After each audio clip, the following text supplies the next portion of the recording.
So first things first, I want to go over some consumes that you need before going in raid, and also the two different gear sets that I personally use for single target and AoE. So going over the gear first, I have an add-on called, I think it's like Gear Helper, or Item Rack, sorry, Item Rack. And what you want to do is set up two profiles, one with an AoE set, and you want to try, if you have the 5 set, that's going to help you tremendously with this set just because it increases the radius of all of your AoE abilities, so you want to prioritize that. You don't really necessarily want to worry about hit too much, you can kind of ignore that. For your AoE set, if you do have the Wrath of Cenarius ring, this is super helpful as it procs a lot during AoE situations. Also, I like to rock the robe of the Archmage just because just that little bit of mana helps, especially AoE takes a lot of mana and you go so. Also AV offhand, the flat spell power one, as you want to push your flat spell power as high as possible without doing too much fire or frost and stuff like that. So that is my AoE set, and my single target set is, and you can keybind these also. Like I have these keybound to where I can just change them pretty quickly. So this is my single target. For here, I'm really pushing for as much crit as possible, and then also fire spell power. So you can see I have almost a little bit over 100 extra fire spell power from this set versus my AoE set. And this is where you want to, kind of break your tier setup a little bit and start rocking some of the bits pieces that you have, keeping your shoulders and boots there. You want to make sure your hit cap at 16%. You're going to get 10 from gear and then 6 from your talent. I believe fully world buffed, I'm right under 1,000 spell power and right above 35% crit for my stats there. Okay, going over consumes. So first, you're going to want to make sure you have your healing potions. Obviously, you're going to want to make sure you have at least 10 lips at a minimum, because if you get aggro on trash packs, you want to make sure you can drop that, or even on a boss. I like to carry at least one Petri with me, just in case like the Ignite is crazy huge and we're on, on an earlier boss and I have crazy threat. I don't want to lose my world buff, so sometimes it's worth it just to Petri. I know it's a little bit pricey, but it's definitely good to have. Superior defense is good just because you're going to be taking some hits, especially on trash, so that little bit extra armor helps a lot. Troll's Blood, you could get that if you want. It's not really, it helps a little bit, but the Dirge's Kicking Chops, these are the best stamina. I believe the second best is the Rumsey, the Dark Label, so you could get that as well. This gives 10 extra. I mean, I'd like to just go ahead and buy it just because it's 10 extra stamina. Sometimes that'll save your life. And Brilliant Wizard Oil is going to give you a little bit of extra spell power and crit. This is your chocolate buff. You're going to get the increased spell power one, gives you an increase by 23. Always major mana potions. I like to go at least with 15-20 of them just because you never want to go especially in longer fights like Cthulhu. Flask of Supreme Power, that's going to be the flask that you wear throughout all of raiding. Greater Arcane Elixir, it's going to give you a little bit extra spell damage. Elixir of Greater Firepower. Mage Blood, again, this is kind of like the Troll's Blood. You could use it or not use it. I know it's a little bit pricey. You can use it. I'm probably going to stop using them just because I really don't go that much. So if you want to rock it, you can. Frost Power, this is optional.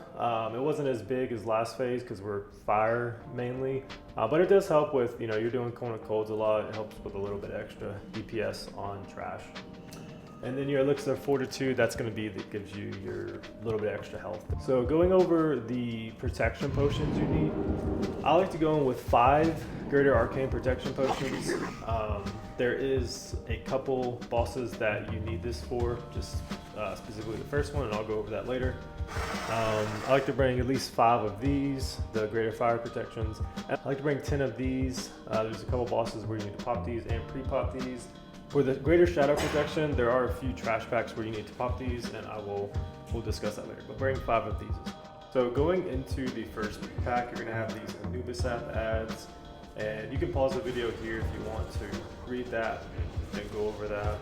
The biggest things you want to watch out for are the fire reflect, because obviously that is going to reflect your fire damage. So what I like to do is just AoE on all these Anubisath ads, and because AoE spells cannot be reflected, so just AoE and you'll be fine. But that's pretty much it. If it's Thunderclap, just don't be in melee. You want to back out of that. So going into the Prophet Skeram, there are a few abilities you need to kind of be mindful of. And notice that I've pre-popped a Arcane Protection Potion and a Nature Protection Potion. What that's going to do is there's two abilities. There's Earth Shock right here that happens if there's not a melee touching the boss, and there's also Arcane Explosion. It's happened to me before where I got Arcane Explosion and then immediately into an Earth Shock and I died, losing my world buffs. So I like to go in pre-popped just to kind of cover that and not lose world buffs, or not just die randomly. Kick should be assigned to the Arcane Explosions by melee. If you see one about to go off, it doesn't hurt to stop it. It's helping your raid essentially. You can help with sheeps if you see someone get sheeped. The main thing here, if you're going strictly for parse, you want to look at this, you need a weak ore right here that tells you which one's the real one. And you pretty much want to be greedy and not hit any ads. You want to strictly hit the real one. Okay, going into bug trio, there's 3 bugs that you're going to want to single target burst down. One of them does a fear. You want to wait to pop your cooldowns after the fear goes off. I actually griefed myself here from the pack before. One of our warriors got MC'd and I got feared. And I used my Will of the Forsaken, so I was not able to get out of the fear. If you're Horde, you should have Shamans to help with that trimmer, but you can see that after the fear happens, that's when I pop all of my cooldowns and essentially burst. Yeah, pretty straightforward, you're just single targeting down. Vim does charge. Whenever Lord Kree dies with whichever order you're doing, just make sure to stack on Vim's butt if that's the one you're doing last, so you don't randomly get charged, because it can hurt a lot.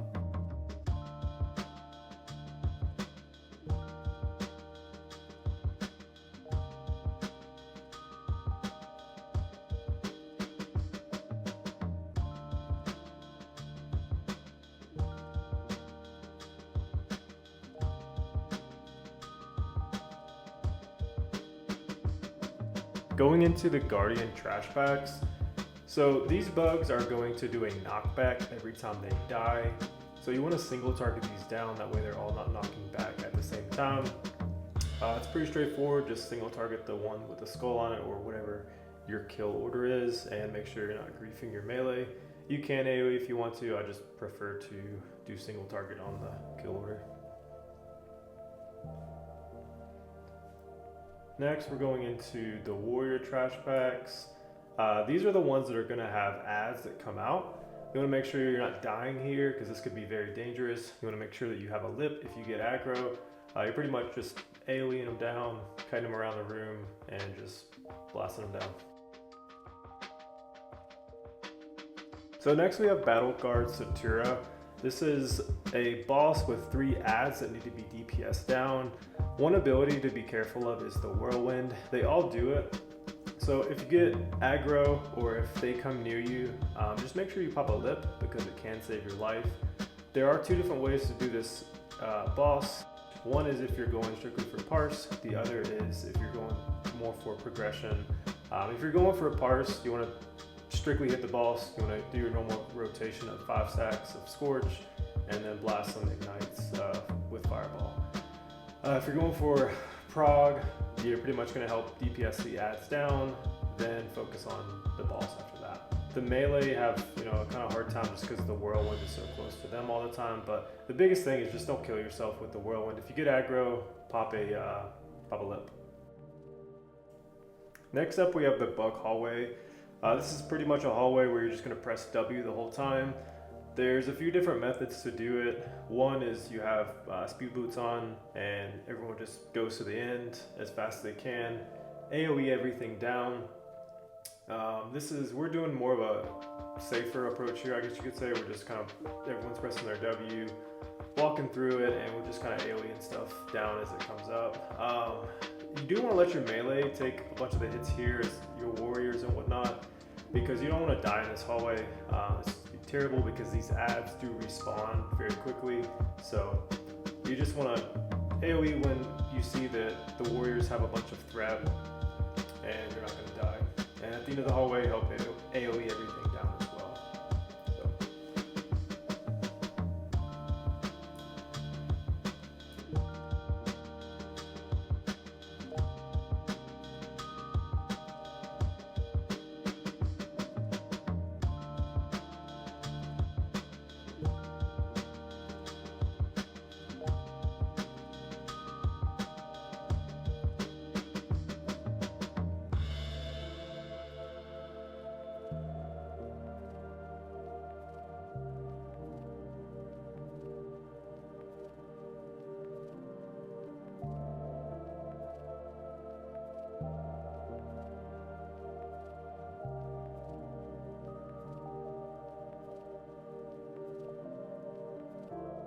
Next up we have Fankriss. This boss is literally a target dummy for mages. There are a few adds in the back that need to be dealt with at the end of the boss fight. Pretty much a target dummy. You're spamming Scorch till 5, then you're spamming fireballs, and then once the adds come, you're going to help AoE them down. Not really much to this boss at all, honestly.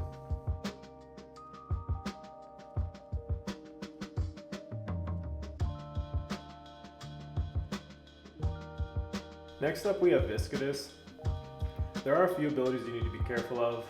Poison Bolt Volley is one of them. It's going to emit nature damage. There's a Toxin Cloud you need to make sure you do not stand in. It's not a bad idea to pre-pop a Greater Nature Protection Potion, and that way you can pop it again mid-fight if you need to. You want to make sure that you're standing next to your Shaman. As you can see here, my Shaman Bojack is the one that's marked with a circle, and you can see I'm pretty much just following them and making sure that the poison totem is getting that poison off me. But the fight is straightforward itself. As a mage, you're just spamming rank 1 Frostbolt. Whenever it goes to shatter, one thing you could do is pop your trinket, your Baron trinket. That helps break the shatter. I did mine a little late in this fight, but it helps just a little bit. Then once the adds get to the middle, everyone's gonna AoE Sapper them down and gonna go back to pretty much phase 1. Just rank 1 Frostbolt, pre-pop a Greater Nature if you need it, and you're just spamming rank 1 Frostbolts this whole fight.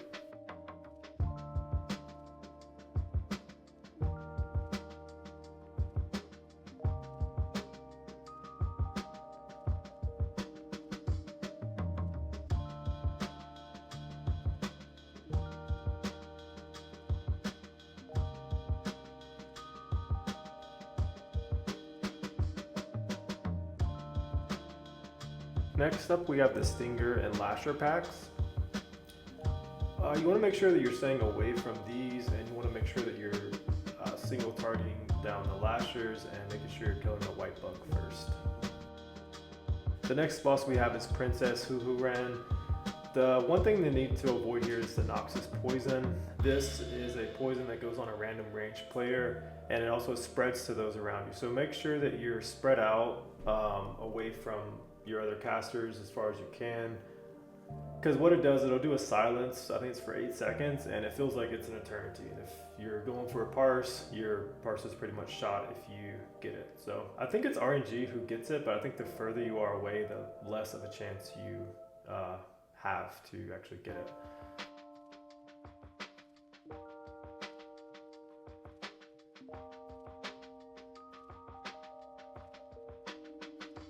So for the Anubisath Defenders, there's 3 main mechanics. The first one is Meteor. For this one, you want to stack into 2 different groups, a melee group and a caster group, because he's going to call down a Meteor on one of them randomly, and if you're stranded by yourself, it's pretty much a one-shot. The second one is Plague.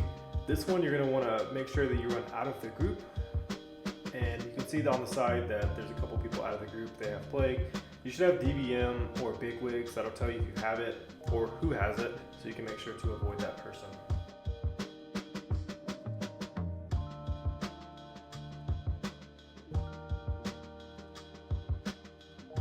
The next mechanic is Shadow Bolt.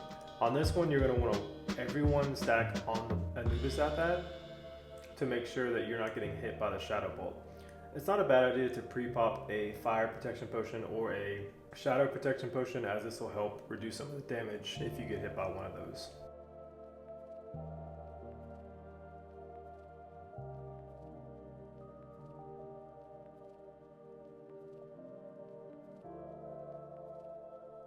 Okay, so next is Twin Imps. This is actually one of the first harder bosses in here, so we're going to cover all the abilities. The first one being Twin Teleport. So with that, you want to keep these bosses separated across the room with one Warlock tank and one melee tank, a warrior. So what you're going to want to do is watch your threat the entire time. Like, don't stop looking at your threat meter, because if you ever take threat, the Shadow Bolt will pretty much one-shot you. So you always want your Warlock tank to be taking the one that you are on. You should have 2 Warlock tanks, one on each side, that way they can pick them up whenever they do the swap. But you pretty much want to wait till they have a bunch of threat, and then you want to pop your cooldowns and go. There are a few mechanics that you need to be kind of mindful of around the room. One is going to be a blizzard. It does a lot of damage, so just make sure that you're not standing in that. A frost ward can help if you do get caught in that. Sometimes when I'm running, I'll like pre-pop one, but on the swap, you want to pretty much blink, and you want to pop mana pots on cooldown. So rotate between your mana potion, your mana gems, and if you have demonic runes, those help us a lot as well. The next one is going to be the scarabs. So sometimes they'll just randomly explode. So you want to make sure that you're away from them. That's where a good like player profile will come in. So you can see whenever they do start to explode, there's an icon on their nameplate for me that I can know to get away from. I do pop a fire protection potion and a shadow protection potion here, just to help out with that if it does randomly hit me. But other than that, you're pretty much just running back and forth and making sure you're maintaining your squirt stacks and dropping your ignite at 6 stacks. That's probably the biggest piece of this whole thing, and how you can wipe the raid is if you don't drop your stacks at 6 seconds. So you can see my my big wigs tells me when there's 6 seconds left. Then all the mages start casting frost bolts, and then we go to the other side. This is a longer fight, so one tip is just make sure that you have mana potions, demonic runes, and all of your mana gems ready.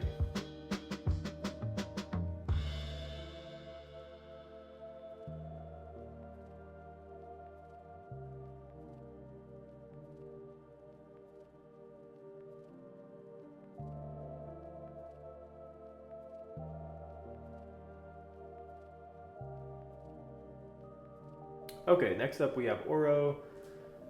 This is also pretty much a big target dummy. There is one mechanic that you need to be aware of, which is Sandblast, which I'll cover that.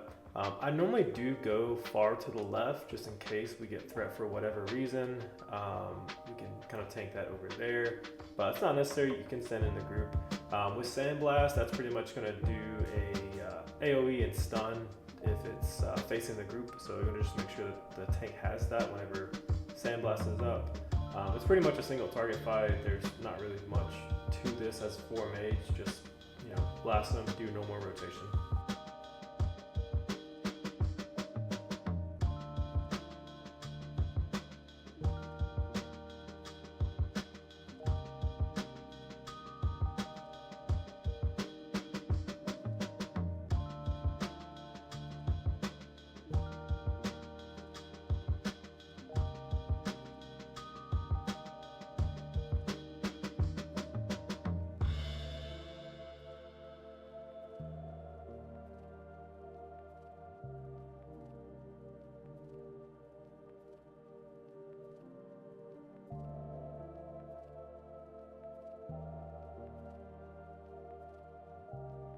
Okay, last but not least, we have Cthulhu.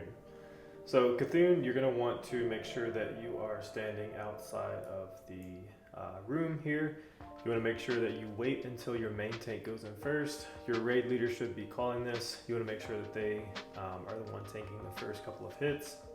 It's super important here, do not press any abilities. Don't press blink, don't try to DPS, don't do anything until everyone's in position. So you can see right there, an I-beam happened and ended up killing someone. So that's why you don't do abilities before everyone's in position. The other thing here is you want to make sure that you're spread out. There should be a raid assignment to where everyone has a spot. Make sure you go to that spot. If someone's a little bit closer, you just kind of move over. Once everyone is in position, what you want to do is pop all of your cooldowns and pretty much do your normal rotation. You're going to scorch the 5 stacks, then spam fireballs.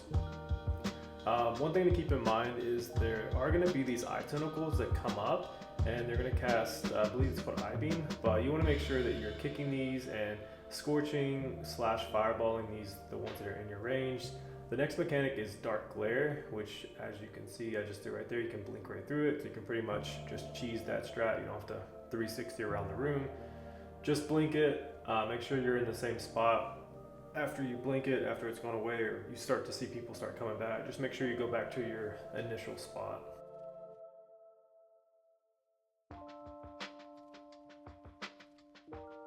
Okay, once you get past phase 1, phase 2 is going to happen, and that's where people need to go down into the stomach and kill the 2 tentacles.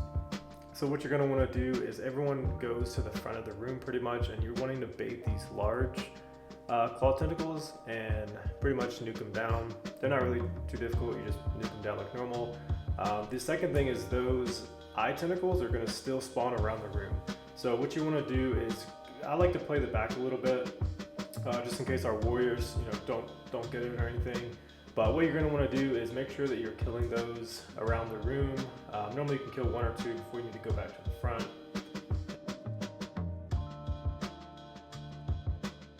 You can see right here that they all just spawned.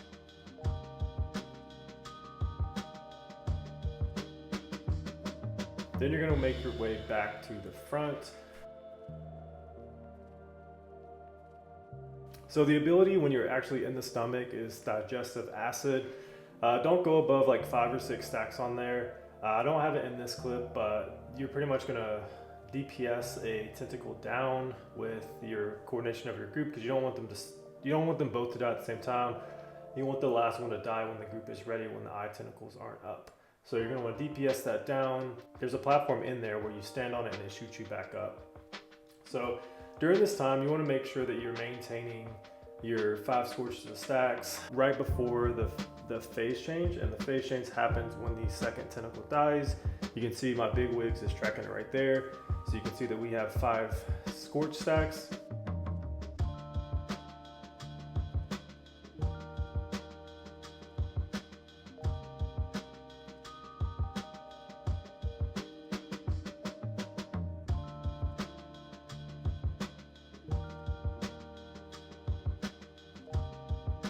Okay, so for phase 3, that's going to start when the second tentacle dies down there. So you can start pre-casting a fireball right before you see it's going to die. That way you can, kind of min-max your damage there. If you have your second trinket on, I'll go over that after that. You can pop that, and you're pretty much just nuking the boss down at this point.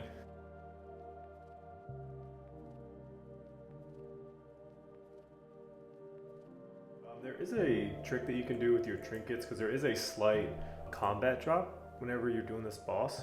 If you have this add-on, you can set up this setting. It's called quick change, and you can set up the settings to where whenever a trinket goes off cooldown, once you use the trinket and drop combat, it automatically swaps to the next one. So what you can do is set it up to where, like, let's say you want whenever you use MQG to swap to say your ZHC, you can add that in there. And so pretty much whenever you drop like let's say you use MQG right off the bat, you go through the fight, you go to phase 2, you drop combat, it'll automatically swap to your ZHC or vice versa, whichever one you set up. That way you can use it once the 30 seconds has gone by. So that's a little trick there to get a little bit extra utility out of your trinkets. Thank you guys for watching this video. If you like this video or got value out of it, please like, comment, and subscribe. Let me know what the biggest tip was that you got. If you have any questions, feel free to hit me up on Discord. I'm sure it's somewhere in the comments below. See you in the next video.